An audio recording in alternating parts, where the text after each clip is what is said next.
Hello दोस्तों, good morning. आज हम लोग एक बिहार पंचायती राज का जो टॉपिक हम लेके आए हैं उस टॉपिक के बारे में थोड़ा सा जानकारी लेंगे और जानेंगे कि हमारी भारत में जो व्यवस्थाएं जो है किस ढंग से किया गया है बिहारी पंचायत व्यवस्था के माध्यम से। ठीक है ना। तो बस वीडियो पर बने रहें और दोस्तों के बीच खूब शेयर करें और अंत तक वीडियो जरूर देखें, इग्नोर ना करें। ठीक है ना। सबसे पहले हम चलते हैं कि इस बिहार पंचायती राज जो व्यवस्था जो हमारा देश में जो लागू किया गया है और बहुत सारा राज्य है उसमें भी लागू किया गया है, तो आखिर क्या इसका क्या विश्लेषण होता है, क्या इसमें हम लोग को सही रूप से चलने का सरकार जो है दायित्व रूप में हम लोग निभा पा रहे हैं या नहीं, या सरकार को इस व्यवस्था को लागू करने में वो उनको आसानी तरीका लगता है या नहीं। क्योंकि अगर देखा जाए तो भारत का जिस तरह से जनसंख्या है, इतना बड़ा भारत देश है, तो इसमें व्यवस्था को सही रूप से चलाने के लिए सरकार ने एक नीति को अपनाया कि गांव में किस तरह से व्यवस्था है, शहरों में क्या व्यवस्था होना चाहिए, है ना।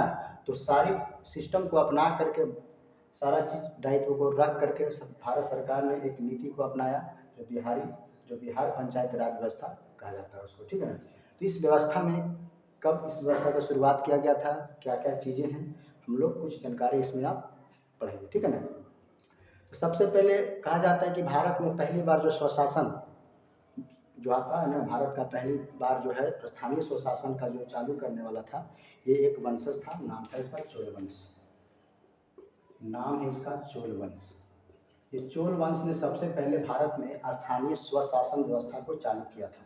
तो ये स्थानीय स्वशासन व्यवस्था क्या होता है, यानी जिस स्थान पर आप रह रहे हैं तो क्या वहाँ की शासन सही से चल पा रहा है या नहीं चल पा रहा है। तो भारत सरकार का ये जो आगाज़ जो चालू हुआ है कि गांव हो या शहर हो, वहाँ का शासन सही रूप से चलना चाहिए, तब जाके ये पूरे देश सही ढंग से चल पाएगा। तो कुछ सिस्टम के अनुसार अपनाया गया जो बिहार पंचायत व्यवस्था को लागू किया गया था। ठीक है ना। तो सबसे पहले एक आपका भारत का एक वायसराय था, नाम था लॉर्ड रिपन। नाम है इनका लॉर्ड रिपन।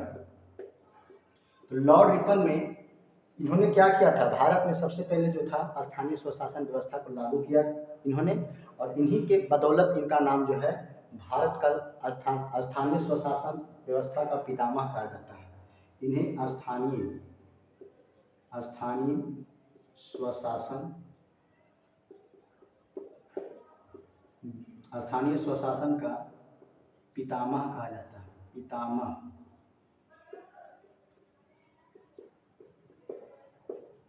ठीक है ना।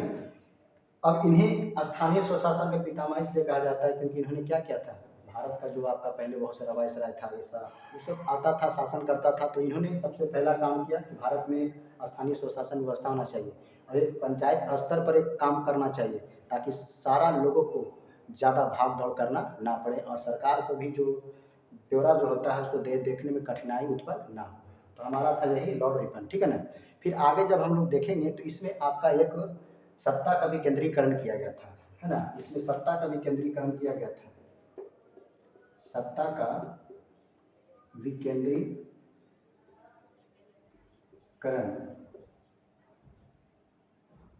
है ना। इसमें सत्ता का भी केंद्रीकरण किया था दो स्तर पर, एक आपका था ग्रामीण और एक आपका था शहरी। तो देखिए ये ग्रामीण और शहरी जो है आपका, ये दोनों में किस व्यवस्था होना चाहिए, गांव की व्यवस्था क्या है और शहर की व्यवस्था क्या है। तो इसमें सत्ता को दो भागों में बांट दिया गया था। फिर 1952 ईस्वी में 1952 ईस्वी में 1952 ईस्वी में एक जो है आपका सामुदायिक कार्यक्रम, ठीक है ना, सामुदायिक कार्यक्रम चलाया गया था। सामुदायिक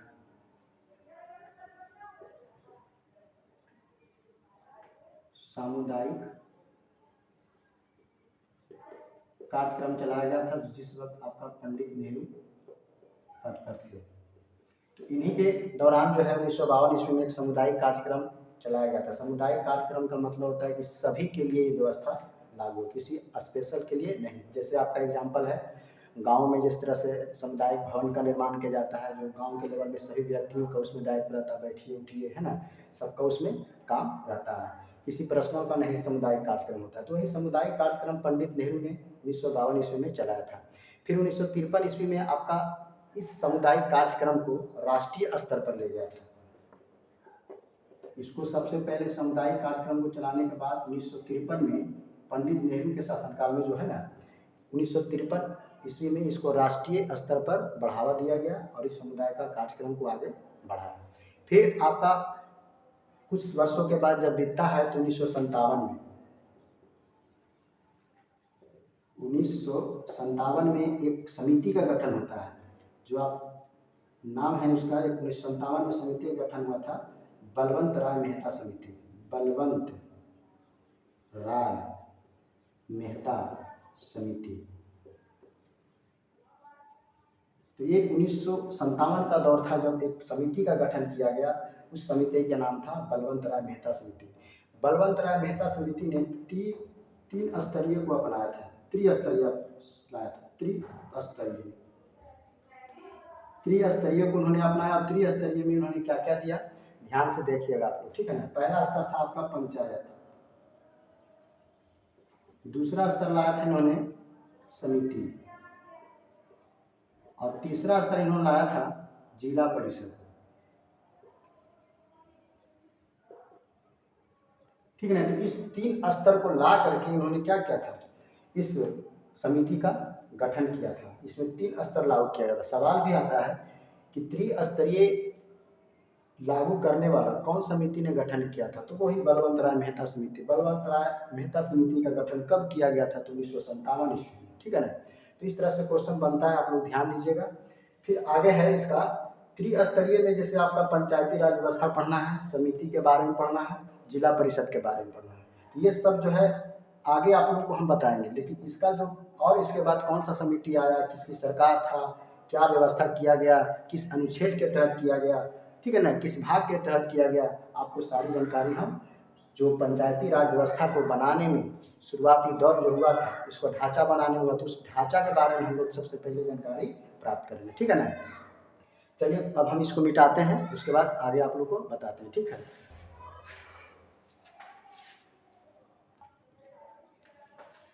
हाँ, तो हम लोग बलवंत राय मेहता समिति के बारे में पढ़े थे। इसका गठन जो कब बताए थे बाबू अभी हम 1957 ईस्वी को।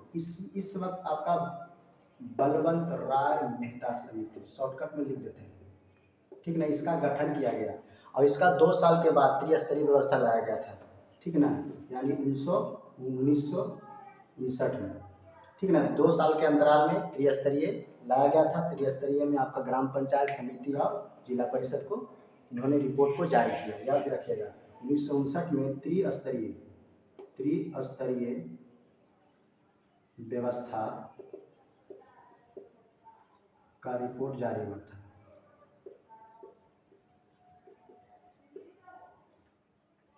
रिपोर्ट जारी हुआ था किसके तहत, तो बलवंत राय मेहता समिति के तहत, ठीक है ना।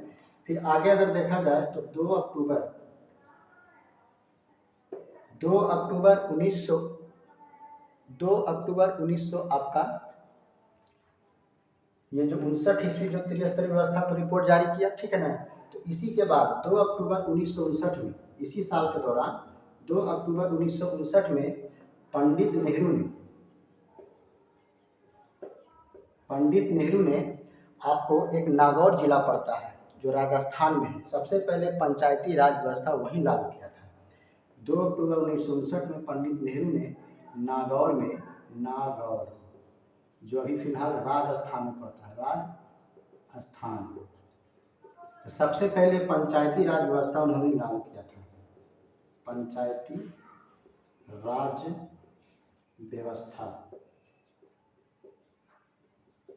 लागू किया गया, ठीक है ना। क्वेश्चन भी बनता है कि सबसे पहले भारत में सबसे पहले पंचायती राज व्यवस्था की शुरुआत कहाँ किया गया था, तो नागौर एक स्थान का नाम है और आपका राजस्थान में, ठीक है ना। सबसे पहले बार 2 अक्टूबर 1959 को पंडित नेहरू ने वहीं पर पंचायती राज व्यवस्था को लागू किया था, ठीक है। अब है 20 साल के बाद सरकार आता है, ठीक ना, जो आपका उस समय जब पार्टी चलता है, जब पार्टी चेंज होता है, 5 साल की व्यवस्था किया गया था कि 5 साल के बाद इस पार्टी को मतलब काम का काज रहता है, हर एक 5 साल में, 5 साल के बाद फिर दूसरे पार्टी का गठन होता है।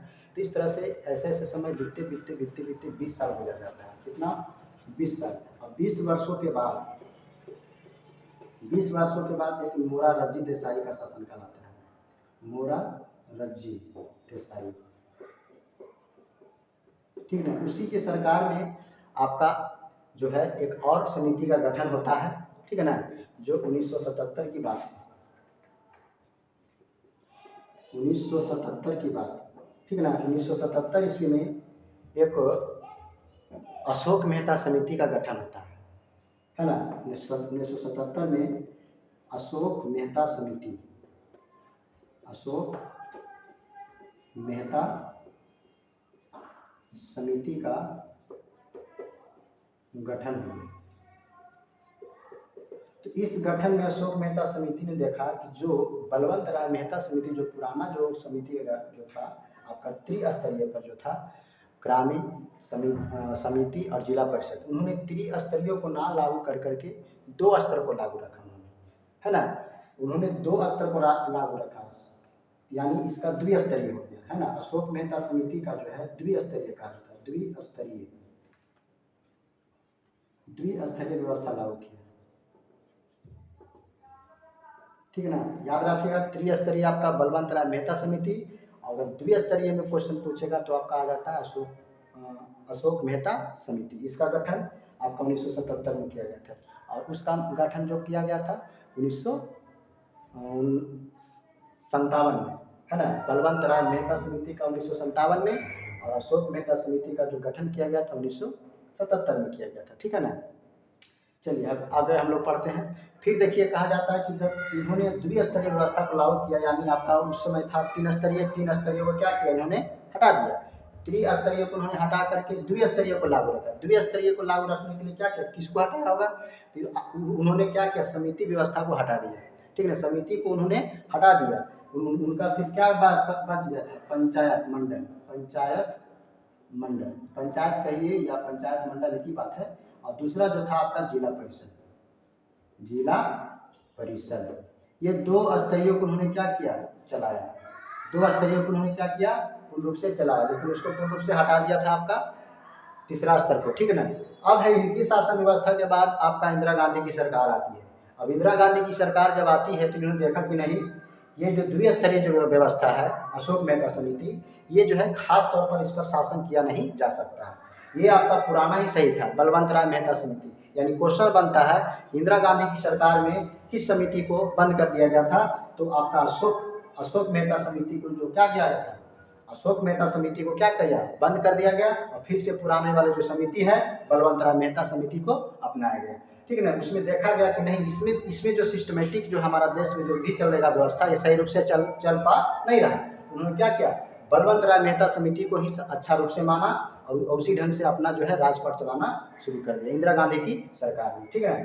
फिर अगर क्वेश्चन आता है कि यह बिहार पंचायती राज जो व्यवस्था है किस पर लागू है, यह बिहार पंचायत व्यवस्था जो आपका है, अगर भाग की बात कहा जाए तो भाग में 9 में पढ़ेंगे, और अगर अनुच्छेद की बात अगर कहा जाए, अनुच्छेद की अगर बात कहा जाए तो 243 अनुच्छेद में इसका पूरा आपका संविधान का जो अनुच्छेद भाग जो है ना पढ़िए, उसमें आपका बिहार पंचायती राज व्यवस्था के बारे में पढ़ना है पूर्ण रूप से, ठीक है ना। फिर एक सवाल और है कि किस राज्य में बिहार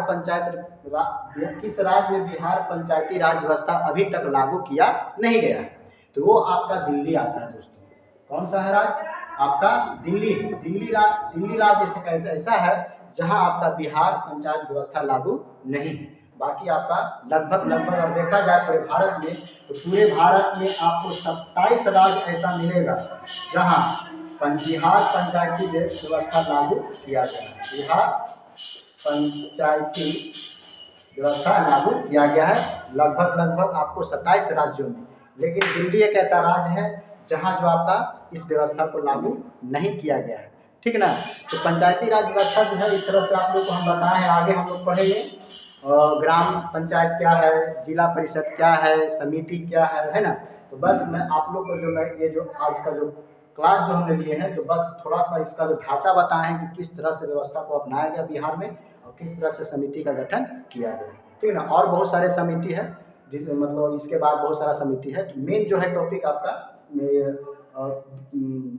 अशोक मेहता समिति हो गया, फिर आपका BRM समिति जो हो गया है ना, बलवंत राय मेहता समिति, ये सब समिति जो है क्वेश्चन में पूछा करते हैं, और इस क्वेश्चन को ध्यान दीजिएगा, ठीक है ना। तो अगर मेरा वीडियो अगर अच्छा लगे तो दोस्तों को भी शेयर करें, खूब पढ़ें और खूब आगे बढ़ें, है ना। कहता है कि लहरों में नौका पार नहीं होती और कोशिश करने वाले की कभी हार नहीं होती। तो बस कोशिश करते रहिए और बने रहिए वीडियो पर, और दोस्तों के बीच खूब शेयर कीजिए, ठीक है ना।